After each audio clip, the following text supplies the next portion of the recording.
She was born to love, kiss our tears away, vanish all our fears,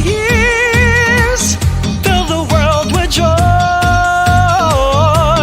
She's the woman of the earth, spreading love and joy, fun and laughter. Woman of the earth, making miracles forever after. Loving, caring, working, sharing, teaching, singing, mothering. Whoa, whoa,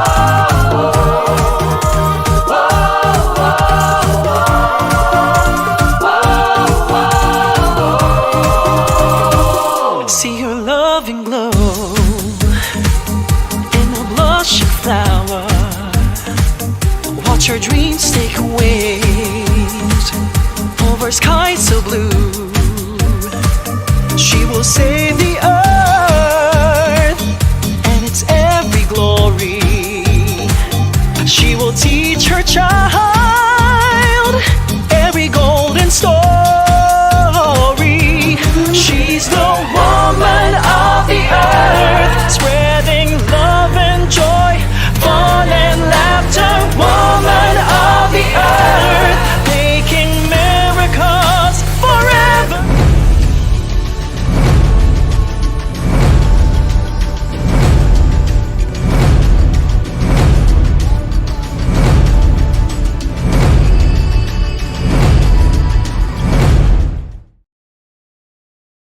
Hello, beautiful people of the earth! Magandang gabi po sa inyong lahat. I'm Catherine Betal. At ako po ang inyong makakasama ngayong gabi sa ating, what do we call this? Online tambayan or regular na nating pagsasama-sama tuwing 8 in the evening. And that is to talk about what's going on for Miss Philippines Earth 2022. Isa lamang po ito sa Digital Plus live show sa inyong dapat abangan for this year's Miss Philippines Earth 2022 pageant. Ako, nakailang taon na rin tayong online, because of the pandemic, but Miss Earth and Miss Philippines Earth will ensure that the show must go on because the advocacy, take care of our Mother Earth, is not going to stop. Okay ha, mga kasama natin ngayong gabi, samahan niyo po kami for the next 30 minutes or so as we spend this chill Saturday evening in the company of beautiful people. Kayo yon.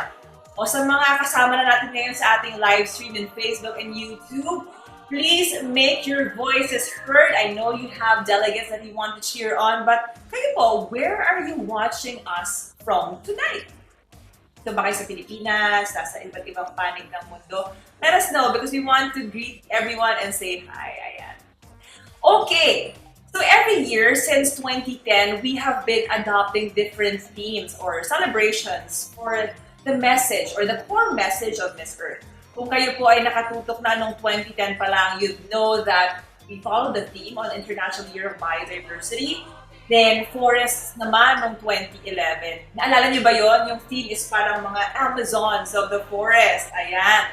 Last year naman, we had colors. Oh, kayo, let me know, what are your favorite themes of Miss Earth in the past? Sige nga. Magtitingin-tingin tayo ng mga comments yung maya-maya lang and let's read those comments. Alright, so this year, I'm sure you already know that the theme for Miss Earth is about, can you guess? Or you already know? It's about the fauna. Ano nga ba yung fauna? Fauna na yan.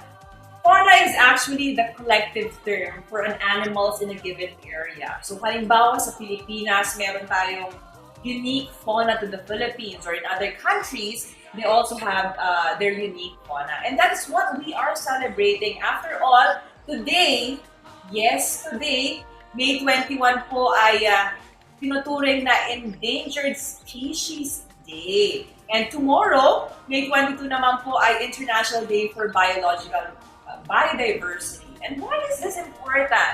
We'll discuss it in a little bit. But Miss Philippines Earth is very keen on emphasizing the importance of protecting the animal life. Ayan. O mga nag-join sa atin ngayong gabi, don't forget to share ang link ng ating live webisode or episode for this evening para mas marami pang makarinig ng ating diskusyon. Actually, mag-game tayo mamaya. Plus, makita ang ating mga delegates for Miss Philippines Earth. So, bago tayo magpatuloy, I'd just like to give you 3 key reasons on why animal issues or fauna is very important. Number 1, awareness. Okay ha? May isang lecture lang to. Awareness. O kayo ba? Alam nyo ba na napakaraming hayop pala sa Pilipinas? Gets nyo ba kung anong hayop ang tinutukoy ko? Huwag doon sa mga katabi nyo ngayon. We have so many animals. Unfortunately, some of them are already threatened and endangered. And we don't want that to happen. Number 2, by knowing that they are already endangered, we are pushed or we are encouraged to take care of their habitats. Siyempre, halimbawa yung Philippine eagle. O dapat man lang yung Philippine eagle, alam nyo kung ano yan, ha? Kaya siya medyo nagiging endangered na is because of the loss of our forests. Siyempre, doon yun sila nakatira. Paano pag wala na silang nakatira? So that's 2. And the third is to correct bad marketing or tourism practices. Halimbawa, sino sa inyo ang guilty sa pagbibili ng mga ivory, ng mga accessories, or mga pan-display sa bahay? Alam nyo ba na yung ivory na yon saan galing? Hindi ivory na sabon ang tinutukoy ko. Ivory as in yung matigas na bagay. They usually make it into bangles, into earrings, and whatnot.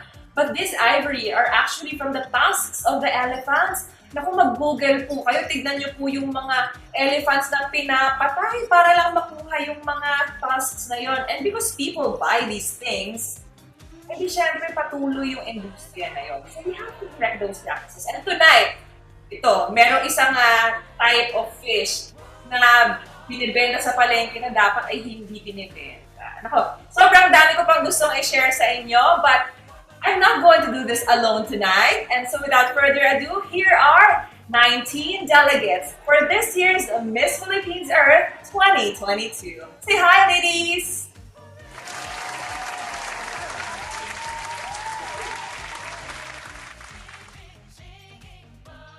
Ayan, okay. So, habang tinitignan nyo ang ating nagagandahang mga dilag para sa ating Miss Philippines Earth, allow me to share with you the mechanics for tonight's trivia night. Tonight's trivia night, ayan. So, we will be flashing portions of a picture ng mga animals na napili ng ating mga kandidata. At sila po ay magbibigay ng clues, and it is up to you para hulaan. So just type away in our chat box and make sure that you give the right answer. Kailangan specific ha. Hindi pwede yung, example, butterfly. Butterfly lang. Hindi. Ano yung common name? Or kung ganun kayo kagaling talaga, ano yung scientific name nitong mga unique fauna or animals that we can find in the Philippines. Alright? I'm sure gusto niya lang tignan kung gaano karaming ang mga animals ang alam nyo or kilala nyo. Tignan natin ha, at the end of this exercise kung ilan talaga alam nyo ha. So without further ado, let's begin with our first candidate, Christine. Hi, Christine! Hello! Hi, everyone! Good evening. I am Christine Balbawa, and I am from the home of the longest beach in the country, San Vicente, Palawan. Yan, Christine is representing San Vicente. Sinabi na niya, longest beach. Kumusta na ba ngayon sa San Vicente, Christine? Is it open for tourism para doon sa mga gusto mag-revenge travel dyan? Yes, very open na po yung province namin sa mga tourists. So, iniimbitahan ko po ang lahat to visit my province, my beautiful province. Hindi po kayo magsisisi. Alright, okay, let's begin. Let's pull up the screen.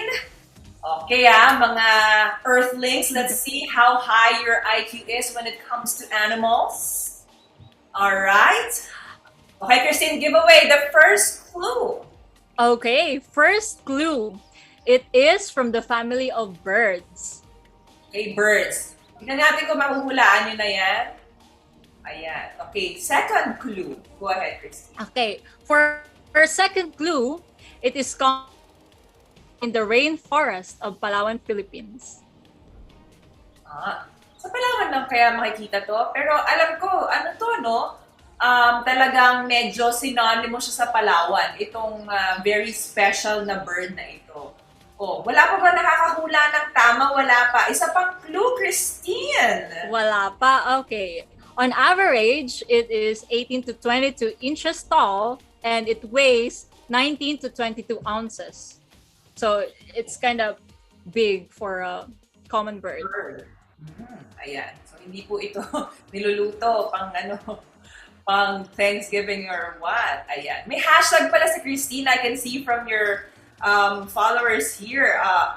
Hashtag glory for the earth. Ayan. Yes.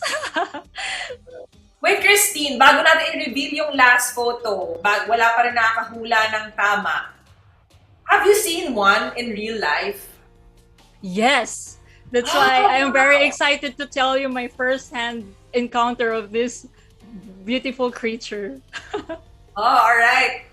Okay, may nanghula. Si Debbie, sabi niya peacock. Sabi naman ni G is Palawan peacock. Pwede naman natin consider yon. Christine, what is the correct answer?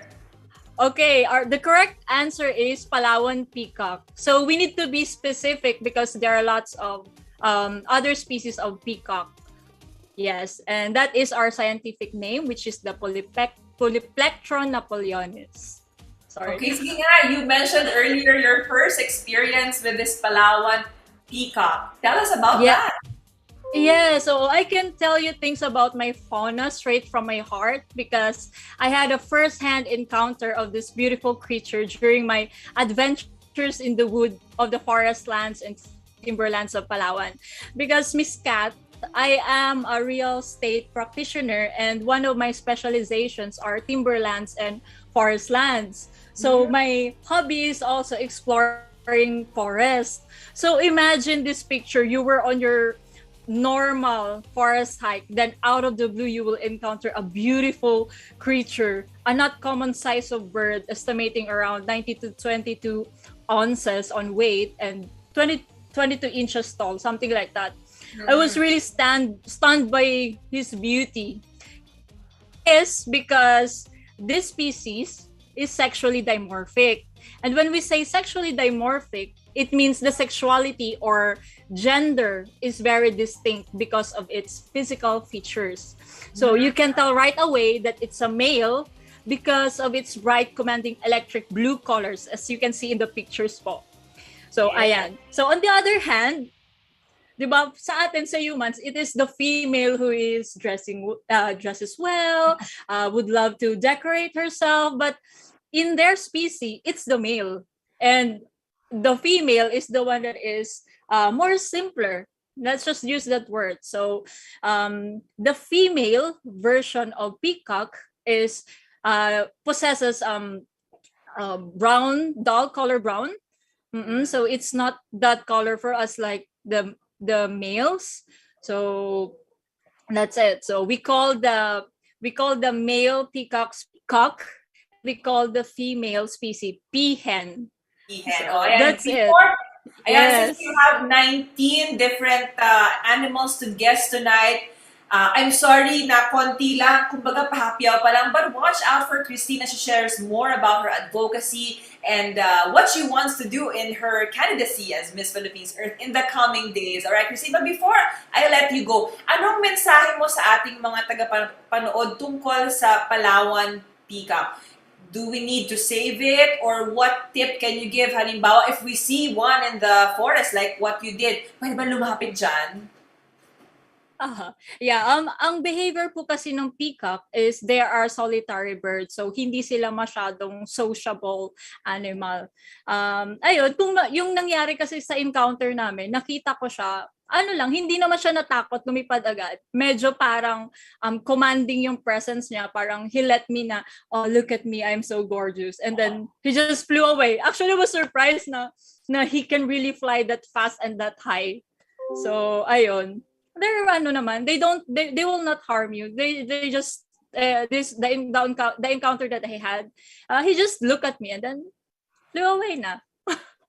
So next time when we see the Palawan peacock in the wild, just remember to keep our space. Let's not go too close. Kakasabi lang ni Christina or ni Glory na sila ay mga solitary animals. Thank you so much for introducing us to the Palawan peacock, Christine Glory Balboa, representing San Vicente, Palawan. Thank you, Christine. Thank you so much, Miss Kat. Huwag po kayong bibitaw ha, because we'll see more Christine later on after we reveal all the animals of our delegates. Next up, we have our candidate from Midsayap, North Cotabato. Ayan.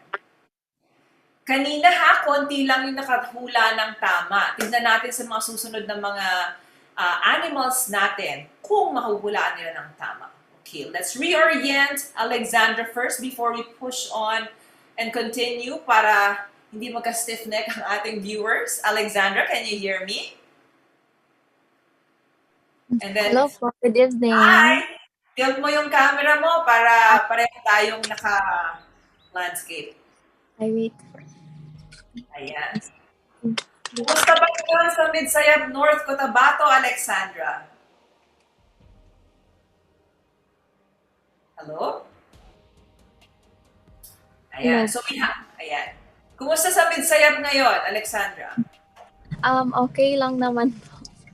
Oh, yan. I'll give you the floor or the screen. The screen this time. Batiin mo naman yung mga kababayan mo dyan.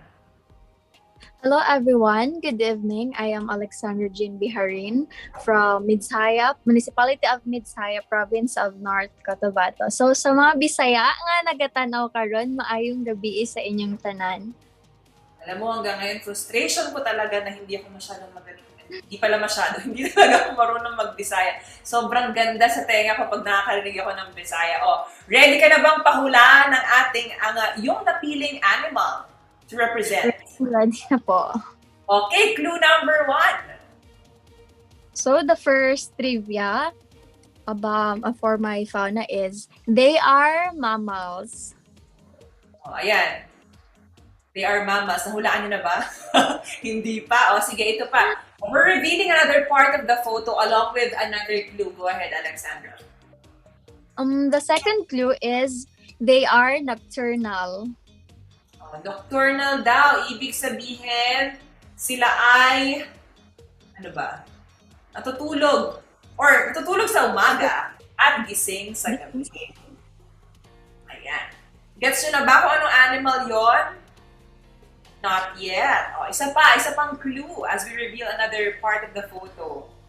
The next clue is, they live close to the ground. Yan, live close to the ground. Ay, grabe, dapat mahulaan nyo na to ha. We're almost revealing the whole picture. Sige na, hulaan nyo kung anong animal ito. Actually, ako din, sige, magbibigay ako na sa isang trivia. This is allegedly, di ako super sure. Isa raw ito sa mga naging inspiration ni J.K. Rowling for the house elves. Ewan ko, doon sa mga nagbasa ng Harry Potter, si Dobby. Ayan, kamukha daw ni Dobby. Itong animal na ito daw ang naging inspirasyon ni J.K. Rowling.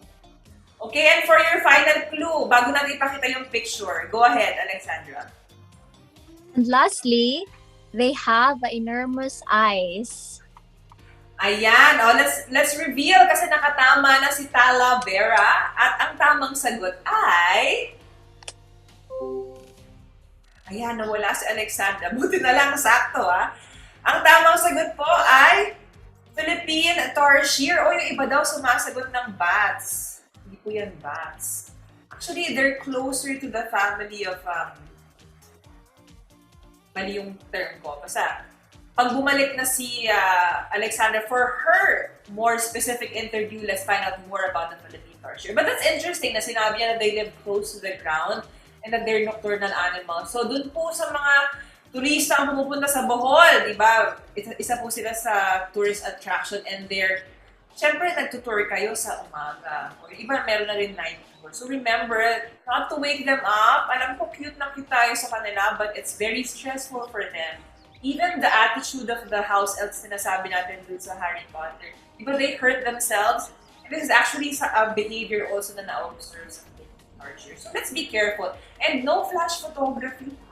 Oh, ayan. Let's call in our next candidate para mahulaan naman natin ang ating third animal for the night. Si Cristel. Hi, Cristel! Hello, Miss Catherine. Good evening. Go ahead. Greet everyone. Hello, good evening everyone. My name is Cristal David and I'm from Nauhan, Oriental, Mindoro. So, should I proceed with that? Go ahead, first clue. So, for our fauna, our first clue is they are natural diurnal animals or they live during the day. However, recently they become nocturnal in order to protect themselves and avoid humans. So that's our first clue. Then second clue is despite their short stature, they are known for their big personalities. And for their third clue, they are generally solitary. For the fourth, their horns have a distinctive V shape. Okay, bago mo ibigay yung final clue. Nakaka-disturb yung isang clue ni Cristel na sila ay talagang gising sa umaga pero ngayon gabi na para lang iwasan yung mga tao because they're really threatened. Yes. Threatened ba sila or endangered na? They are- wala. May nakahula na. Ang galing naman ni Talavera. Nakakadalawa ka na, ha? Sige, Cristel, reveal your final clue and then the answer. Okay, our last clue is they are the largest endemic land animal of the country. Ayan, and? Yes, and this is Tamarao from Oriental Mindoro. Ayan. So, bakit mo naman napili ang Tamaraw? Although very obvious naman because of Oriental Mindoro. But, bakit mahalaga sa iyo ang Tamaraw? Well, Tamarao, besides that, it is from Oriental Mindoro. Sobrang unique ng Tamarao as a animal. And sobrang, actually, honestly speaking, I haven't seen one yet. And I'm hoping na I can see soon sa sanctuary niya sa Igliyot, sa Bako in Oriental Mindoro soon. And sobrang, as like the clues I've given a while ago, they are solitary animals. But as long as you see one with some tamaraws, that's actually a mother one. Sobrang protective nila when it comes to their yung mga mother nila sa mga anak nila. And kahit yung mga males and females, sobrang separated nila and minsan lang talaga sila magkita. So pag nakita ka ng in a group of tamaraws, it's actually a mom. And yun nga, katulad yung sinabi ko kanina about na they are actually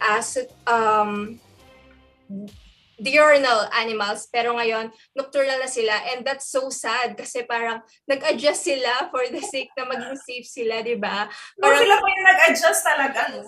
sila yung nag-adjust sa humans. So sana naman next time tayo na mag-adjust for them, di ba? Then, yun.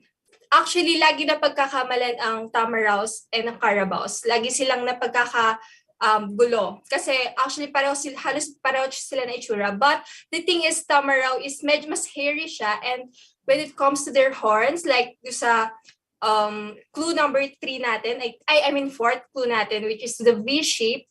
Tamaraos has a V shape horns, while Carabaos has a C shape. So ayun, pointers yun. Pag nakita kayo or napunta kayo sa Mindoro at naswertahan kayo nakita ng Tamaraos, which is very rare na talaga, ayun, titignan niyo yung horns nila if it's V shape or C shape.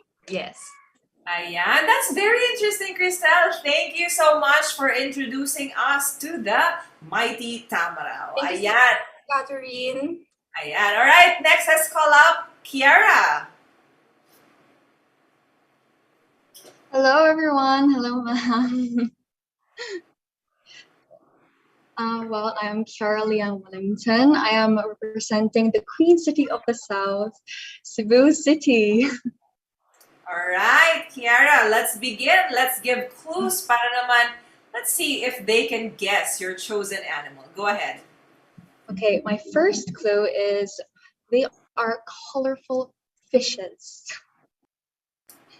All right. Sige. From the land and the semi-air with our Palawan peacock, we go underwater this time. Tingnan natin kung may makahula agad kung anong sea creature ito. Well, and now for my second clue, guys. If you're watching, they have this bird-like beaks. Alright, clue na yun bird-like beaks. Yes, bird-like beaks. Okay. Na not yet. Wala pa dyan. Wala pang nakakahula. Ayan, Okay, now sige. for my Another next clue. My next clue is they feed off corals. Ayan, they feed off corals. Doon sa mga kasama natin ngayon online, let's see kung kilala nyo. Maghula ka po kayo. This is a trivia night after all. Unahan na manghula kung anong tamang sagot. Ay, may nakamiss. Na-miss ko pala. Somebody guessed it already correctly. Let's reveal. Go ahead, Kiara. What is this beautiful, colorful sea creature? It is a parrotfish. Ayan, congratulations, Roderick and Kempoy Gomez. Tama, parrotfish. Ayan. Tell us more about the parrotfish. Alam mo, very controversial itong parrotfish eh. Have you seen one in real life? I've seen one. I've seen so many of parrotfishes where when I go swimming in the sea, because I love swimming, and they're just so beautiful because of their colors, and they go in groups. It's amazing, and I wish I could go back swimming sometime because it's been quite a while. So yeah, and I actually have a few unique facts about them. Actually, maybe just two. The two facts is that first they are gender fluid, so LGBT, just like me. I'm like a gender fluid type of like just like them. I'm more of a androgynous, and for them they are I forgot the term. It was protogynous. I'm not sure. And for the second one, well, they are very, very romantic. Diba? Very, very romantic man. Because when they mate, they dance in the moonlight. Wow! Yes, in the moonlight. I was not expecting that when I researched about it. Well, very, very romantic. Sakto pala yung kanta. Di ba may kanta na yun? Sa ilalim. Ayan. Well, that's very interesting. But also, ayan, somebody guessed laurelfish, Claudia. You guessed it correctly. It's also known by the term laurelfish. But, Kiara, are you aware that there's an issue with this laurelfish, specifically in the Visayas? Buti ikaw, you've seen them underwater in the beach. A lot of people see them elsewhere where they shouldn't be. Yes, I've noticed that. Well, of course, we do fish. Let's just say we sell them here, sa mga like markets and all that. And I think we should not do that just for here because, well, they are helping our environment. Actually, they are like the cleaners of the sea. So of course we should protect them now, and if you can see as a picture, they are beautiful, and I think it's better for us to just protect them, and let's just say we should respect them because they are the janitors of the sea, and also just like us, we're also like them because for us we are going to clean our earth, and for them they're cleaning our sea. So we should really protect them, guys. Yes, and the number is dwindling, kaya talagang iwasan na, huwag nyo nang kainin itong at bilihin sa palengke ang parrotfish. Ayan. Thank you so much, Kiara! Thank you so much! Right, we move on to our next animal. Nakailang tama na ba kayo out of the 4 animals? Okay, we move on to our next one. Hi! Hello everyone, am I audible? Yes, we can hear you. Hello! Magandang gabi sa inyong lahat. I am Tess Cruz, your dream candidate representing Antipolo City, also known as the City of the Sky. Alright, let's begin with your first clue, Sess. Right, so we have a total of 5 clues. The first clue would be that it is a freshwater species. Freshwater. So, pero, not necessarily fish, di ba? Oh, next. Not necessarily fish. I haven't specified what kind of fish. Number 2, it is native to Taal Lake. Ali. Okay, next, mukhang medyo challenging itong pahupahulaan ni Ses. Go ahead. Third clue would be, first, it is a marine animal. Alright. Next. Great reveal. Fourth clue, it is listed as vulnerable according to IUCN. Alright. I think this is one of the animals the first time makikita ng karamihan. So, indulge us, Ses. Tell us what animal this is. Okay, will I still mention the last clue? Go ahead. The last clue, the final clue, it is not a tawilis. Oo nga kasi pagtaal.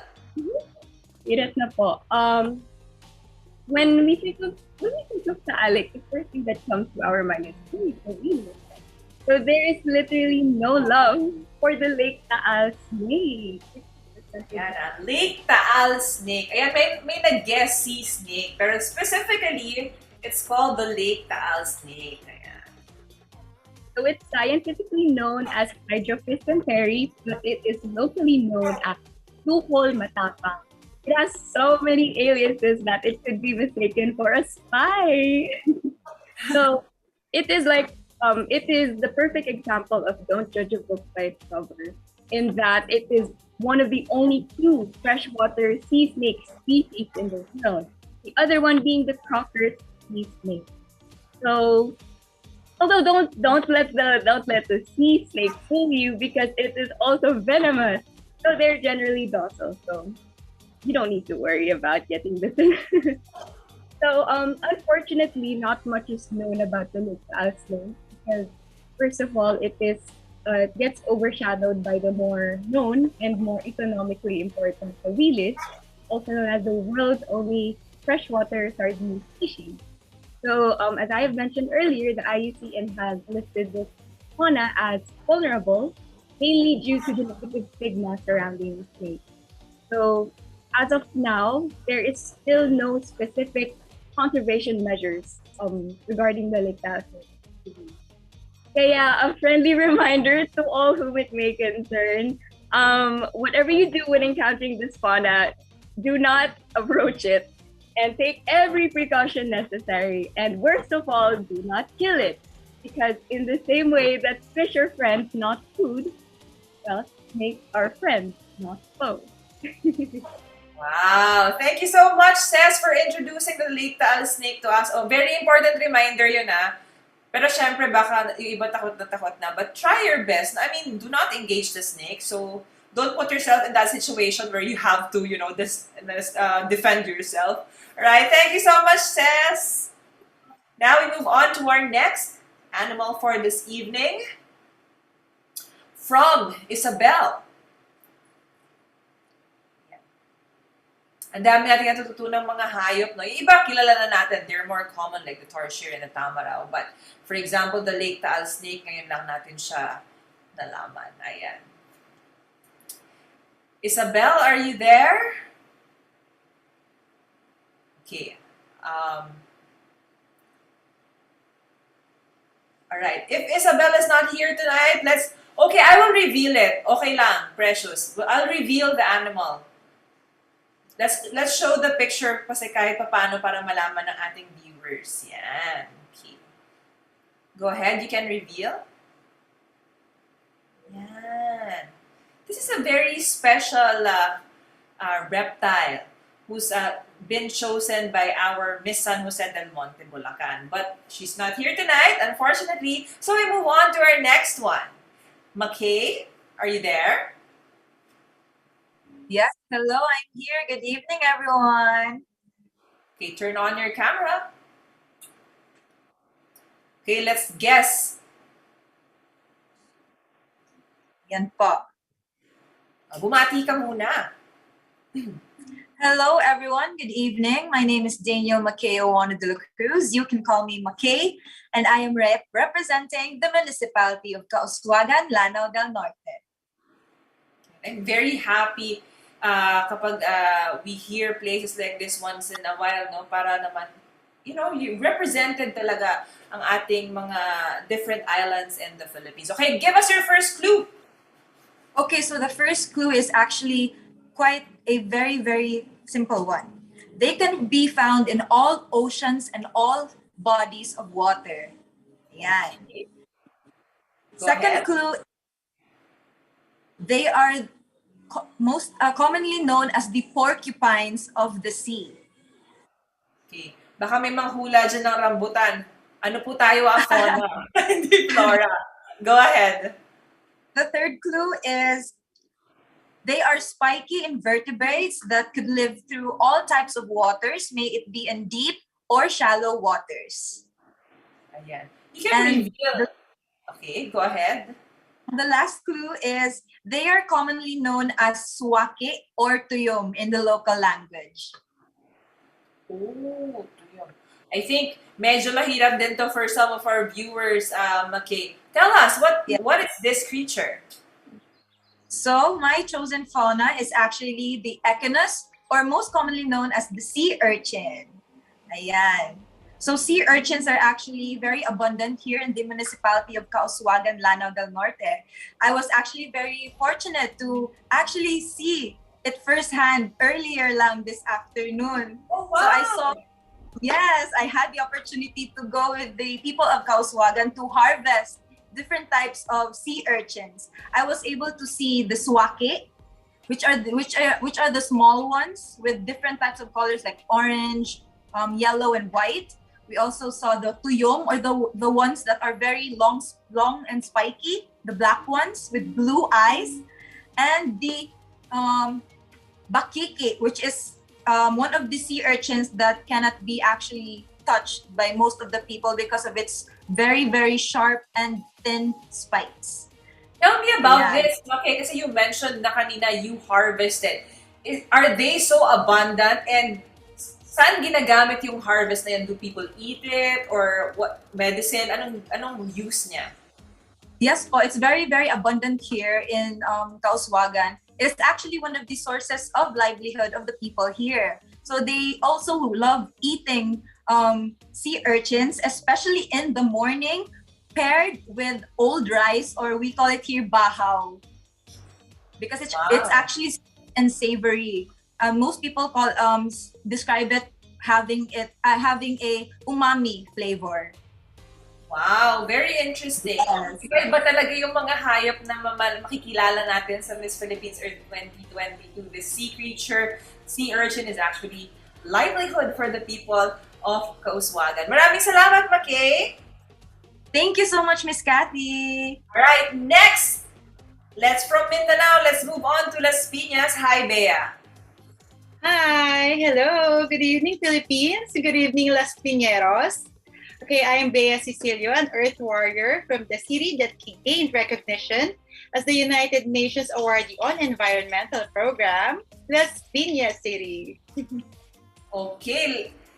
Ito for sure, wala sa Las Piñas, pero very important for the Philippines. Go ahead, give your first clue, Bea.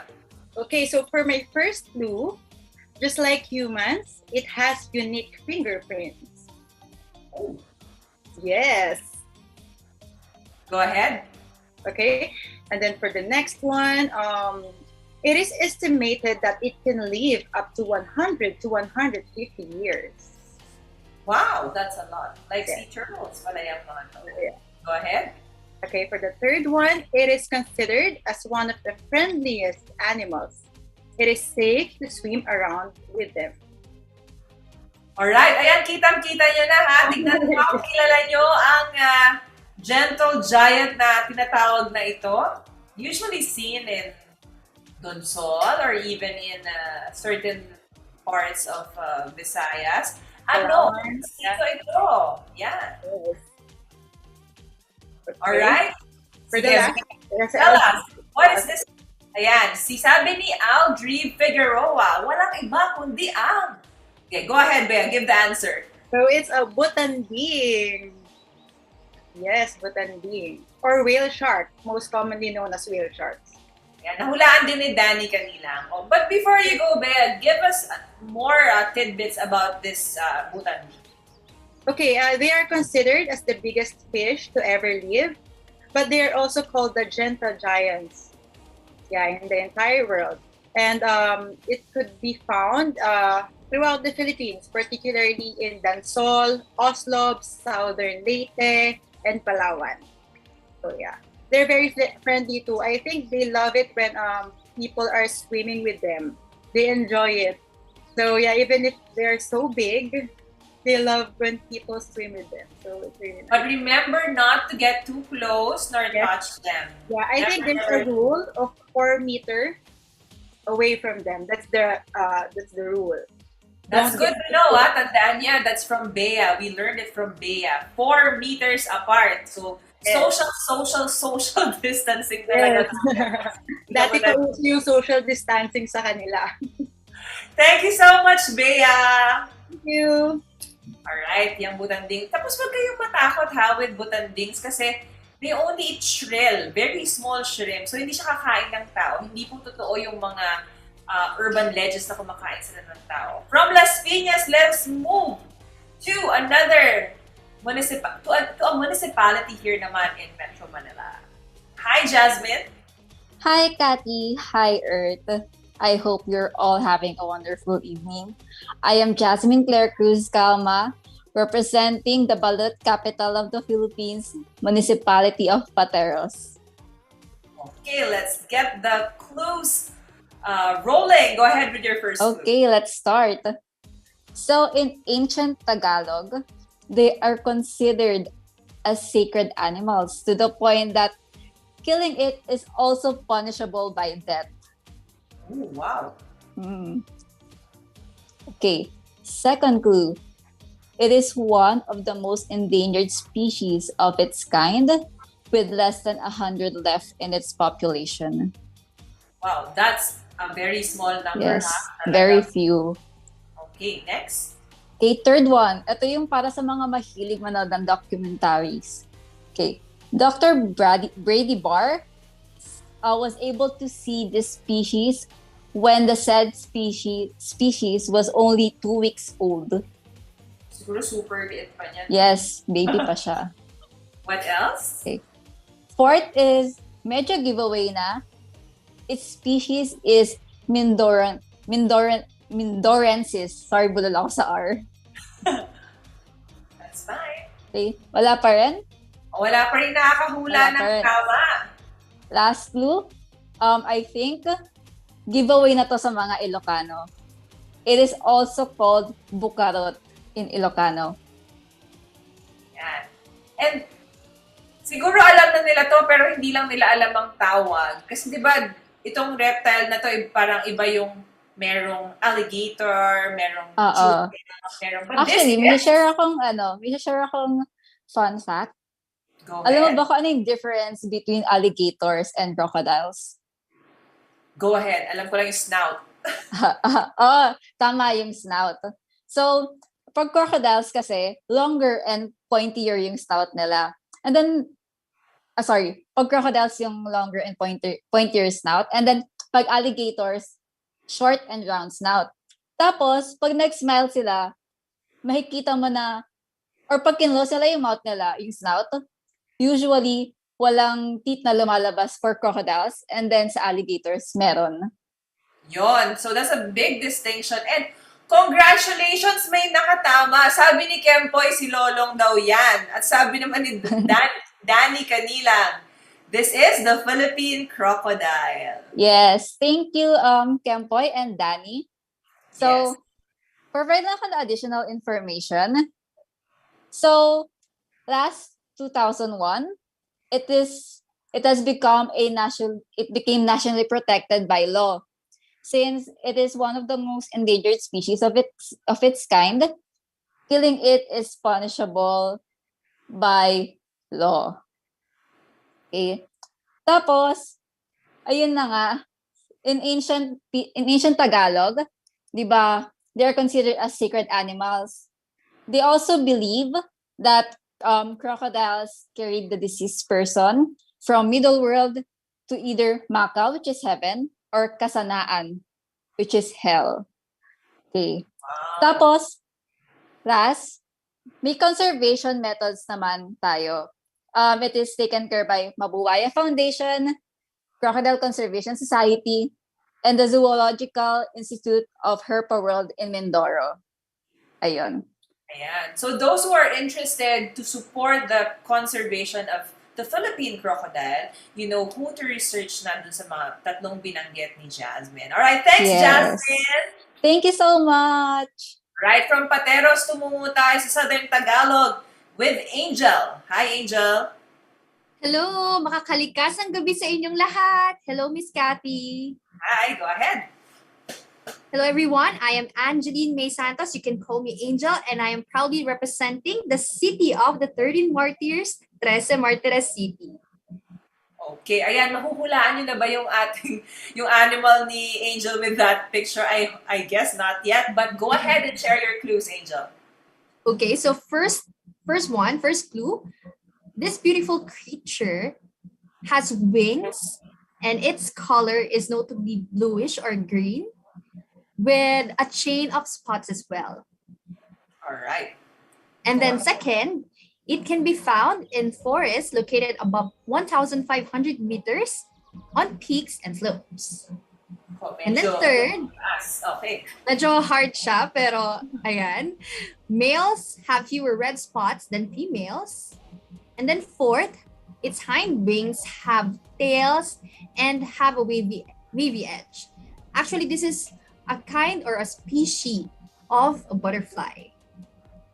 And then lastly, it is endemic on the northern part of Luzon, or it can be found in the mountainous regions of the Cordilleras. Ayan po.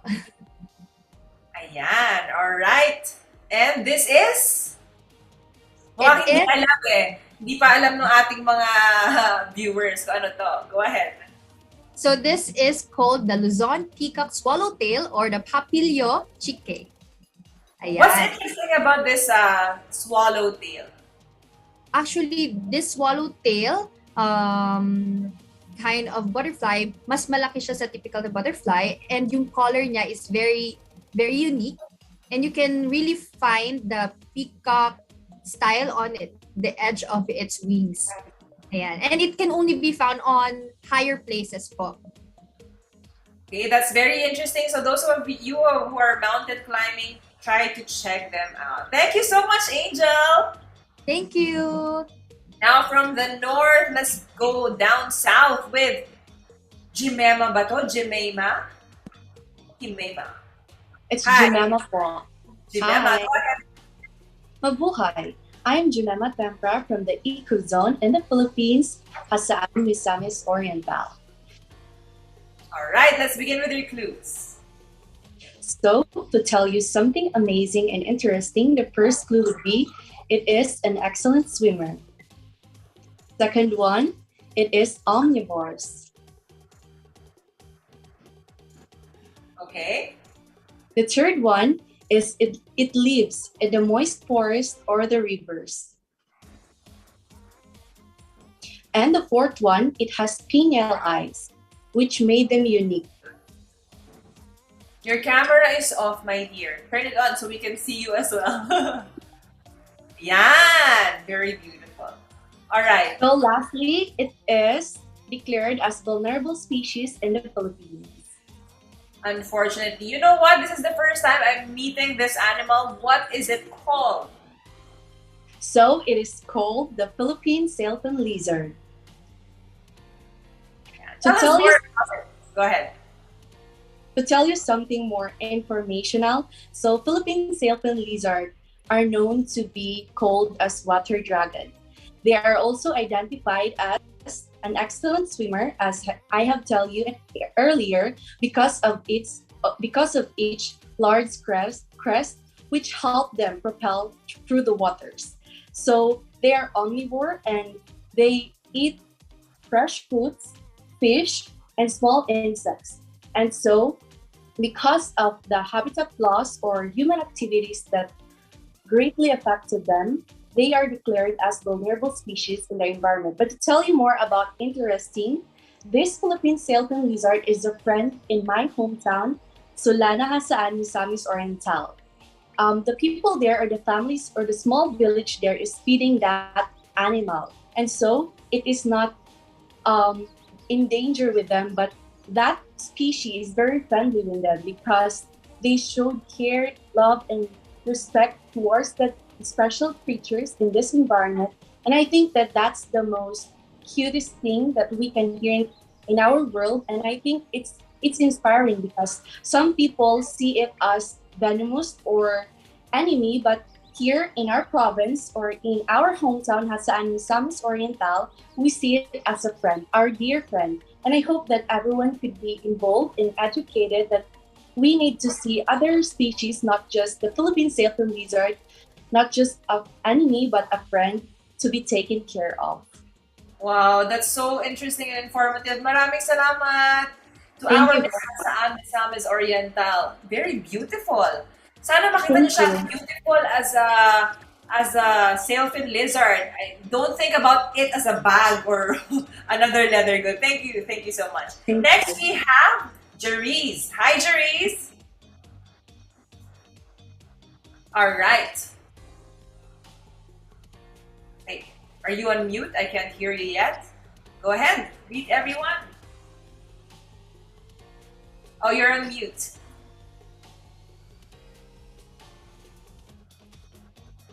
Okay, naka-mute pa si Jerice.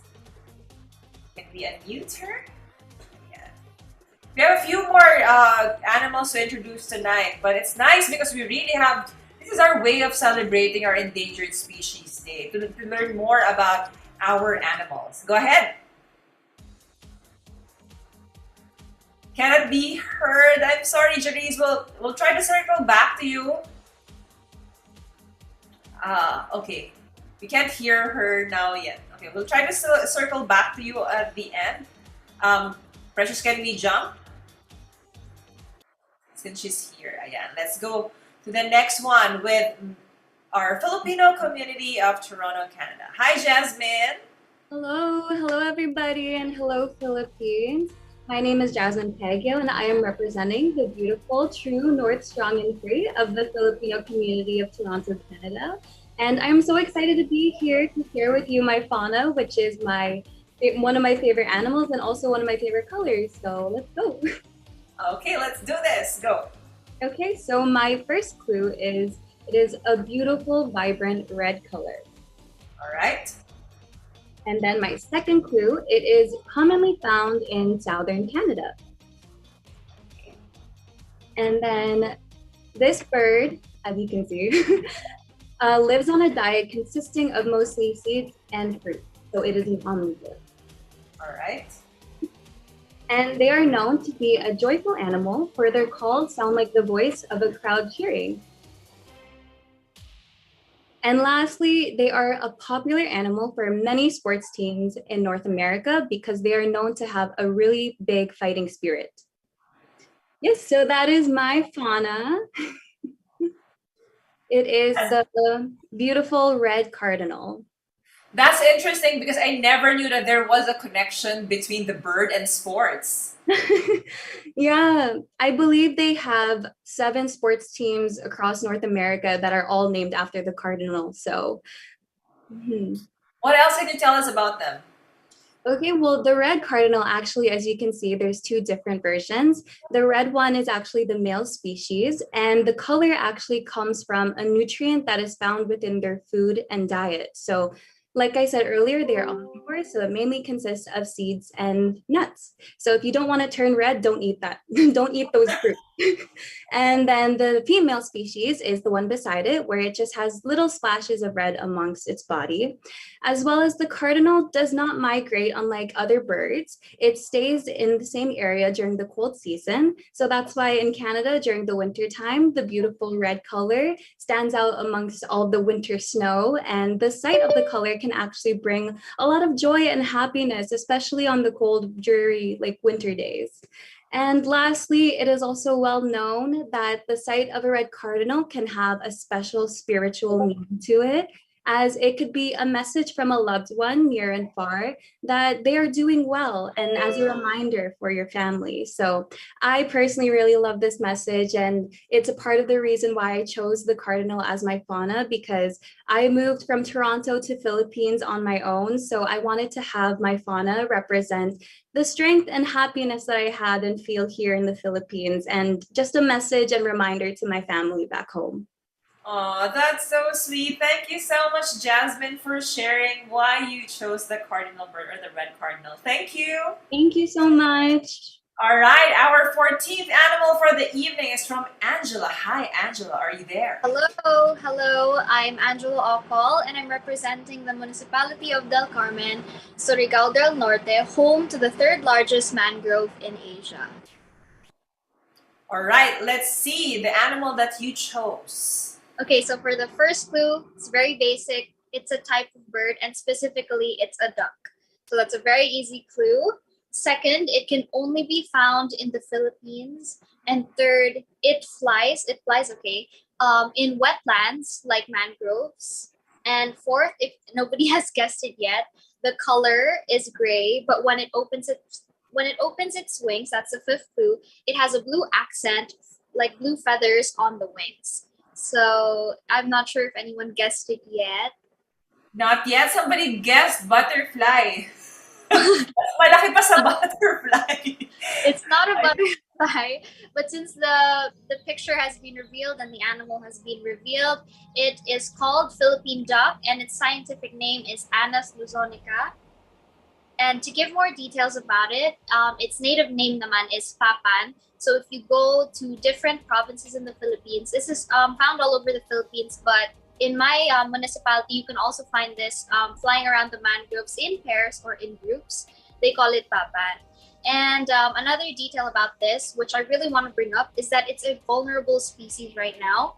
There are only 5,000 left in the entire Philippines, but this could easily be found when it was around the 1970s. But due to over hunting and developments of its habitats, it's now lessened to just around 5,000 or even 3,000. They're still doing research on how much is actually left. So this is why I want to bring importance to how we treat our very, very rare and special animals, which can only be found in the Philippines. And one thing that really struck me when I did my research was that these ducks are actually used to make adobo. So imagine how special this duck is. It's known as the Philippine duck. It can only be found in the Philippines, yet you guys cook it to make adobo. I mean, there are a lot of other things you can eat. Just preserve this one. There are only 5,000 left. And look how beautiful with the blue and yes, real accent. Ayan, actually may naka-guess pala. Si Ken Filipino. Very good. You know your duck. Thank you so much, Angela. Thank you. Or remember yung tip ni Angela ha, don't turn them into adobo. Kasi syempre sikat yun, di ba? Adobong eating. Maybe let's find another sustainable means for that ulam. Having said that, pwede naman gumawa tayo ng adobong tofu. Who's next? From Mindanao, we move back to Metro Manila with Maria Lourdes. Hi! Hello, can you hear me? Yes, I can hear you. Hi! That's perfect. Wonderful evening to everyone. And I'm Maria Lourdes Chong de Leon, representing Quezon City, or also known as the City of Star. It is a home or a hub of entertainment industry. So my chosen fauna is this 5 trivia. So the first one, are you ready, guys? So let's guess. See. The first one, it is a small bird. Okay, small bird. Alam nyo guys, huhulaan nyo to. Baka nga ito lang yung ibon na alam nyo so far. Huhulaan nyo pa, no? But it's not the Philippine eagle, okay? Second bird that you might know. Yes. Alright, go ahead. And it doesn't avoid people. That's the second one. Go ahead. Anyone? Wala pa rin nakakahula. Ayan. And number 3, its body color is warm brown. Ayan, ang galing ni Kempoy. Ang bilis. Wow! Okay, let's reveal. Go ahead. Yes. To continue the trivias, it is the most common or visible bird in Metro Manila. And it is also called as Mayang Simbahan. And that is the Eurasian tree sparrow. Actually, additional facts about this. There are two kinds, tree sparrow and the house sparrow. So this tree sparrow is, the head of it is warm brown or chestnut, well, the house sparrow is gray on the top of the head. Yes. And thankfully, it's not endangered. As we can see, it's very common. It's like a Yes. city bird in Metro Manila. Yes. So True. they So are. tama ang mga sagot nila. Wow! Yay! Ang Congratulations. daming nakatama. Tingnan nyo, sabi sa inyo, alam Yes. niyo yan. Very EJ, common. Like what? Amor and si Danny. Although they are, abundant, kumbaga, they occur in large numbers, we still don't have any reason to shoot them or hunt them down. That's true. Yes. All And right. they are Okay. very sociable. And when you give them food, they will actually adapt to people. They will get near to you.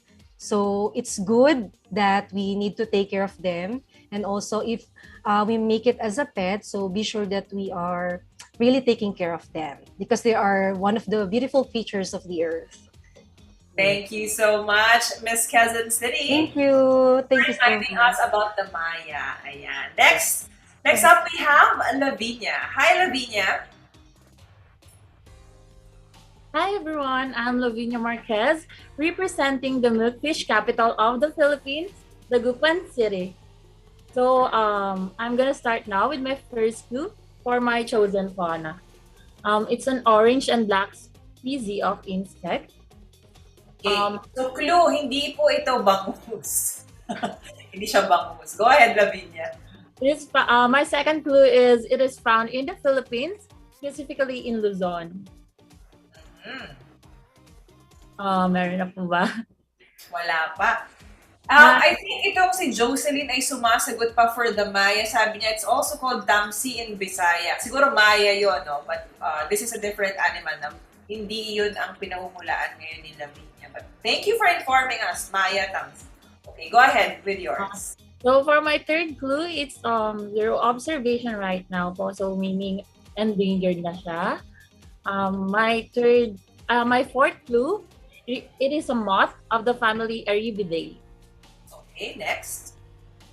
For the last clue, it means demigod or titan in Buddhism.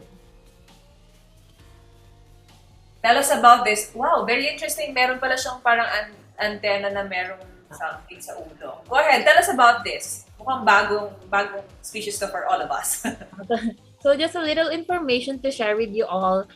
Guys, Asura crypsilon is one of the 160,000 species of overwhelmingly nocturnal flying insects, along with butterflies, bees, and bats. Moths are pollinators helping plants to grow. Also, they are food source for a variety of animals. They vary greatly in size, ranging in wingspan from about 4 mm, 0.16 inch to nearly 30 cm, about 1 foot po yun. Wow, ang ano yun super liit talaga and super laki. Wow, very interesting So yeah, before I end my part, once again, I'm Lavinia Marquez, representing Dagupan City. Like a moth, I am everywhere. Thank you. Thank you, Lavinia. All right, next, let's go to Wiza. Hi, Wiza. Hi, Miss Cathy. Hi, Earthling. By the way, guys, I am Wiza Moreno from the home of one of the most beautiful bays in the world, from the province of Davao Oriental, the city of Mati. Okay. Ang dami na natin. Meron tayong nakita ng reptiles, mammals, fish, and also birds. I wonder what's the animal chosen by Wiza. Go ahead, share with us your clue. I'm very excited, Miss Cathy, to show the clue, to give the clues. So the first clue, it is a bird. So I hope you guys can really guess this one because the clues are very easy. So yeah, the first one, it is a bird. Second, it is endemic in the Philippines.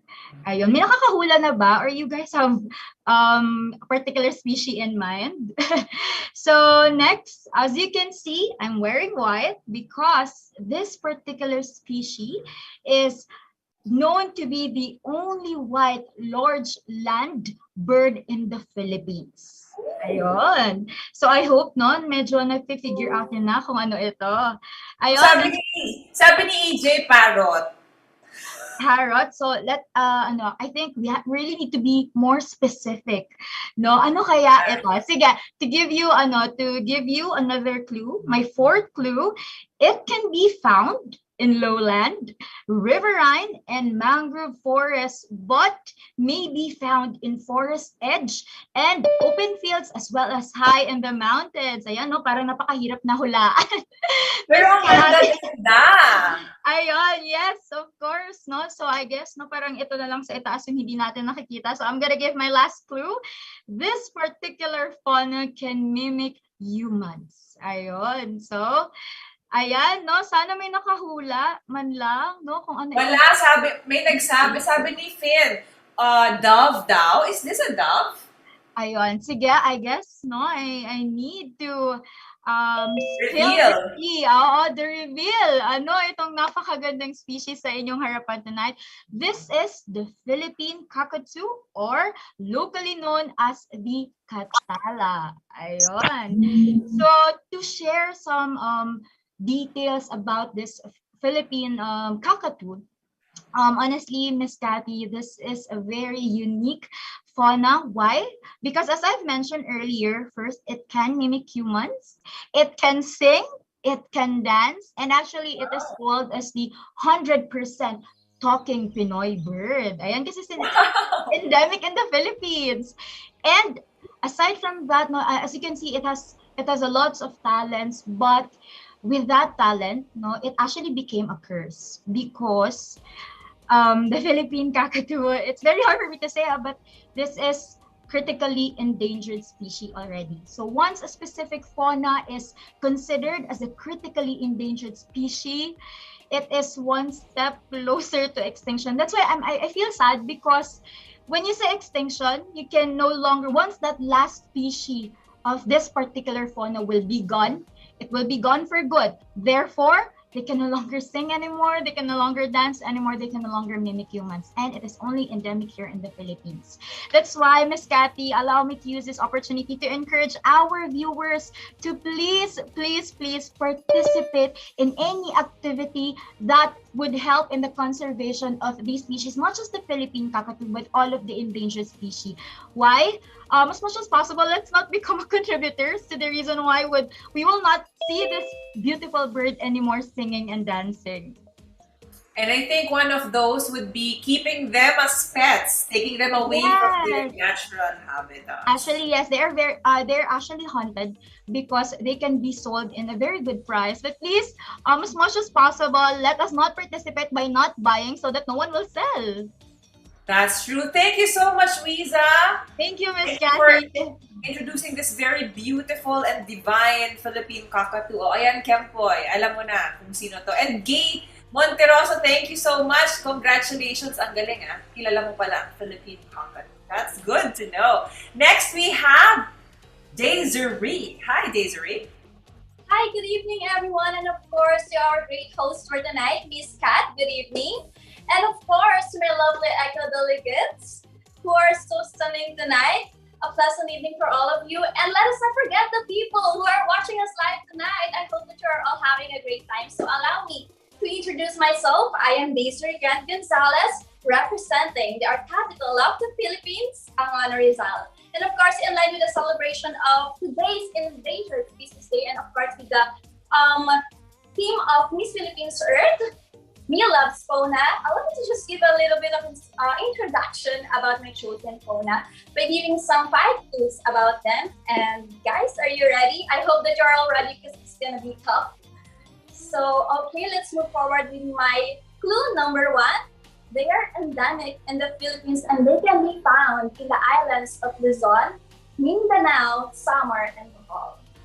So let's just reflect of the species that can be found in these particular places. All right, so let's move forward with number 2. is that they are considered omnivore.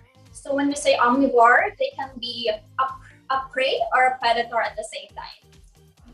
All right, so do you have anything in mind now?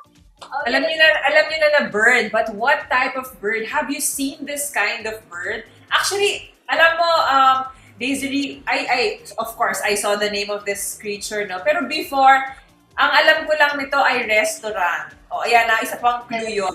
Merong restaurant na named after this very special bird. Go ahead with your other clue. All right, so let's move forward. Thank you, Miss Kat. Let's move forward with clue number 3. They are considered as sexually dimorphic because females have duller green plumage, whereas males have dark blue plumage. So when you say dimorphic, they differ in colors because of their gender, but they are originated in one species. Uy, ang bilis! May nakahula na si Danny. Wow! I-reveal mo na yung tamang sagot sakto because we can see the photo now. Alright, so my chosen fauna for this year is Philippine Prairie Bluebird. And actually, Miss Kat, good thing about them is that, another trivia about them is that they are considered as sacred by Tagalog people. And of course, they are perceived as the messengers of Bathala. And to give you a lot of information about that is that, according to legend, they were ordered by Bathala to crack a pipe on the bamboo where the first man let out. So that was named as Malakas and the first woman named Maganda. And of course, aside from that, Miss Kat, you know what? They are considered as messengers of Bathala because they give hints to the humankind who are traveling for a journey. So let's say, for example, you're traveling, then this bird passes from your right to left, then that means that you should proceed with your journey because you will be safe for the entire trip. But if that bird passes from your left to right, then you should not proceed on your journey because in some other cases, you may never be returned. So that's another fact about them. Wow! Very interesting, Daisy. Ang hula ni Danny ay balin sa sayaw. Ayan balin sa sayaw, yung local term natin for the Philippine fairy bluebird. And very interesting. I didn't even know there was a bird in the story ni Malakas at saka ni Maganda. Very interesting. Yes. Actually, Ma'am Kat, the Tagalog term of this bird is Tigmamanukan Amen. So they are native here in the Philippines. All right, thank you so much, Daisy. Thank you so much. All right, next we have Iona. Nakakatuwa yung mga pangalan ng mga candidates natin this year, ha? Very unique and very interesting. Hi! Hi, Kat! Maayong gabi sa atong tanan. I'm Iona Gabriel Servino, 21 years of age, representing the Municipality of Palomolok, South Cotabato. Ayan, I'm very excited for our trivia quiz tonight. Ayan, Polomolok. Alam niyo yung Polomolok, isa yan sa mga blue zones. Narinig niyo na ba yun? Blue zones meaning dito sa area ng Polomolok, maraming mga individuals ang nabubuhay to become centenarians or as old as 90 plus years old. Maybe because of their diet, their environment, we don't know. We have to go to Polomolok and find out. But for tonight, let's discuss the fauna or the animal that you chose. Go ahead, give us your first clue. Ayan, for our first clue for this evening, it is an ultra-rare dwarf kingfisher. Ayan, so it is a kingfisher and an ultra-rare and it's dwarf. Okay, clue na yun ibig sabihin kingfisher, a bird. That's right. Next. All right, let's move on to our second clue. It is the tiniest species of forest kingfisher in the Philippines. Okay, so meron tayong sariling version. Go ahead. Yes, of course. And of course, for our third clue, it is endemic to the Philippines, especially in the islands of Mindanao, where I come from. Have you seen this in person? Actually, no. And I'm going to tell the reason why I haven't seen it in person yet later. Okay, give us your final clues and reveal to us kasi parang mukhang bago pa sa ating mga viewers. Ang ganda ha! Ang ganda ng kulay. Of course. Our last clue, it was first discovered 130 years ago during the Seer expedition. However, it was only photographed last 2020. Ayan. Wow, very recent. Yeah, of course. And what do we call this? Now, this bird is the South Philippine Dwarf Kingfisher. Ayan. We have Philippine Dwarf Kingfishers actually in the Luzon, but this one is South Philippine Dwarf Kingfisher. They're endemic, especially to the islands of Mindanao. They vary mostly in the colors. Now, for the kingfishers in Luzon, they mostly have black sa kanilang likod. But for those found in the Mindanao, they have a striking arrangement of feathers of violet, blue, orange, just like what I'm wearing right now. And another fun fact is because this color also symbolizes or is also similar to the Blaan tribes weaving. Yeah, their pattern is similar, pretty similar to what I'm wearing also for this evening, which is also why I chose this fauna, because there is a lot of ethnic tribes of Blaan in Polomolo, and I really wanted to highlight that. Wow, thank you for calling our attention to that. I'll give you a moment. Maybe, I don't know, stand a little bit farther so we can see your outfit kasi we can't see it so much right now. Parang, yan, you know, very rich ang ating weaving tradition. So, especially dun sa Blaan tribe. Ayan. Thank you so much, Iona. Thank you for sharing with us the South Philippine Dwarf Kingfisher. Very recent discovery pala to, 2020 lang siya na photograph. Thank you. Thank you and so we go much. to our last two because we'll circle back to our to juries. But let's call on Danny. Hi, Danny. Medyo meron akong clue kung bakit mo to pinili kasi ang silang ay kilala sa produkto na to. But I won't preempt. Go ahead. Say hello to everyone. Mabuhay Earthlings! I'm Danica Viara Canilang, your Miss Philippines Earth Delegate representing the home of Sumilang Festival, Silang, Cavite. All right. Miss Cathy, the theme of this year's pageant is actually really close to my heart because I'm an advocate for animal welfare and the humane treatment. That's why I'm really thrilled to introduce to you guys my chosen fauna. All right, let's hear your clues. The first clue about this creature is that it is commonly found living in forests with many fruits. Yeah, so are you guessing it na, guys? So a second Wala pa, clue. nakakahula. Wala pa. Okay. So second clue is that it is a nocturnal animal. Okay. Ayan. Wala pa rin ba? Wala pa. Okay. So anyway, this fauna is actually a mammal that looks like a cat but with longer tail and body structure. It is also classified as an omnivorous, or it feeds on meat and plants.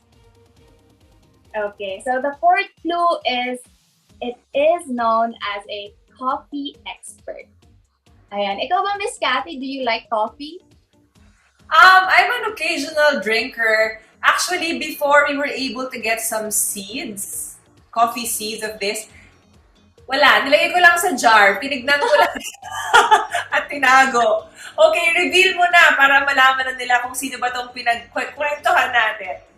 Ayan, no? So, etong creature na to is also known to be the producer of the world's most expensive coffee, or the coffee luwak, no? So ito po ay ang Philippine palm civet, or ang scientific name niya is the Paradoxurus philippensis, pero commonly known natin siya as musang or alamid. Ayan. So this is my chosen fauna because yun nga, nabanggit ni Ms. Cathy kanina, coffee is one of the main products here in Silang, Cavite. So, kailangan yung tikman yun, yung kape namin dito. And Miss Cathy, yung coffee mo, please, if kaya mo, ipadala mo na lang sa akin kasi I actually drink coffee a lot. I make it a water na. Oh, yeah! Ayun.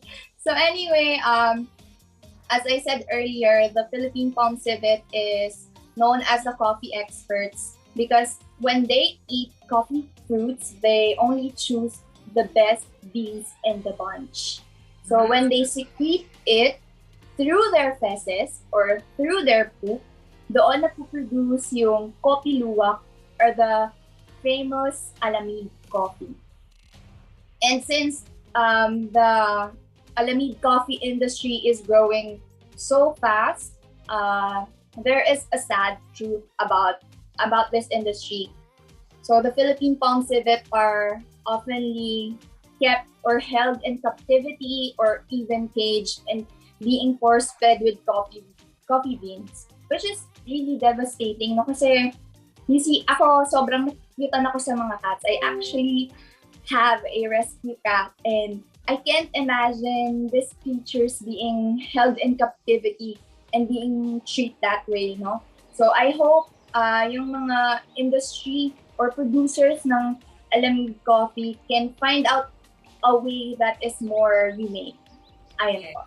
That's true. More sustainable. Let's try others. Sagada coffee, o barako, di ba? Or yung mga varieties from Silang Cavite. Thank you, Danny. Thank you now, so much.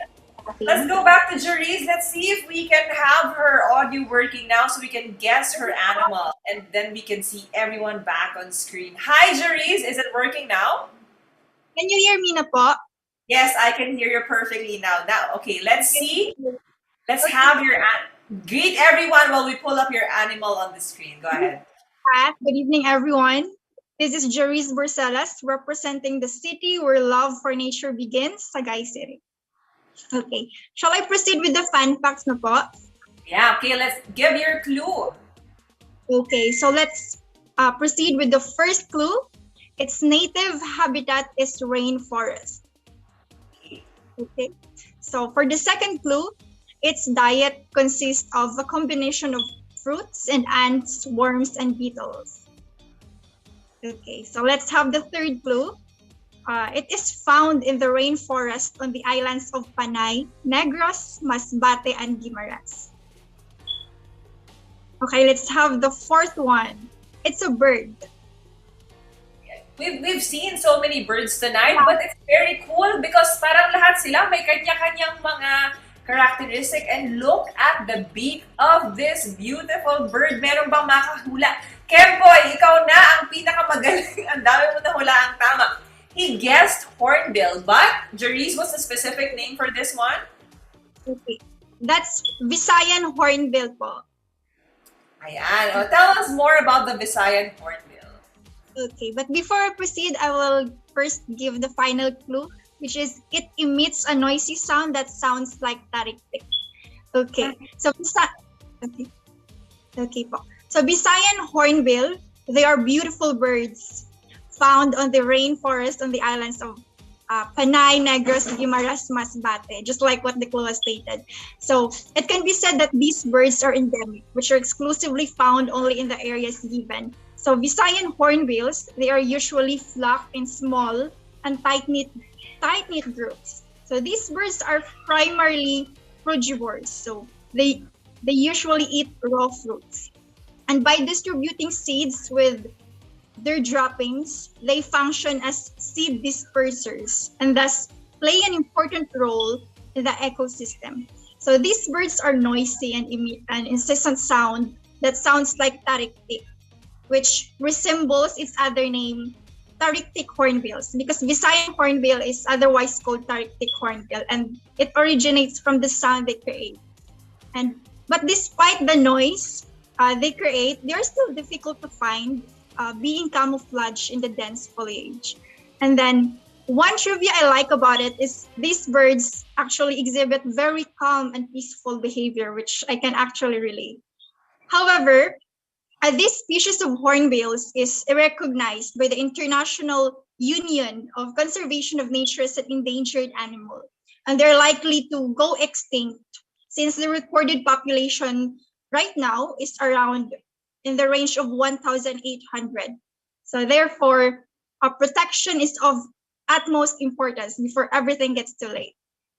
So that's it with my chosen fauna. Ayan, Visayan hornbill. Thank you so much, Jeriz. To all our delegates, please turn your cameras back on so our viewers can see all of you. So look at these beautiful ladies, and we thank all of them for sharing with us the fauna that they have chosen in celebration of our Endangered Species Day. Of course, you'll see more of them in the succeeding days as they share more about themselves, their advocacies, and what they want to do in terms of helping preserve or protect the animals that they have chosen. Everyone, ang gagaling nyo dun sa mga nakahula ng mga tamang sagot. I'm very happy that we still have a lot of knowledge when it comes to our environment, especially the Philippine fauna. Alright, ladies, flash your sweetest smiles. Thank you so much for joining us tonight, Earthlings, everyone, and keep following the social media pages of Miss Philippines Earth for updates and events you shouldn't miss. So speaking of that, Monday, 8 p.m., remember to keep your notification bells on for our next online tambayan. And tonight, sinabi na ng ating mga candidates on how we should protect our Philippine fauna. But I'd like to remind you to be kind to our Earth. And isasama ko na rin not just to our Earth, our surroundings, but be kind to one another. I think we need a lot of that nowadays. And muli po, ako po si Catherine Betal, and this is Miss Philippines Earth 2022.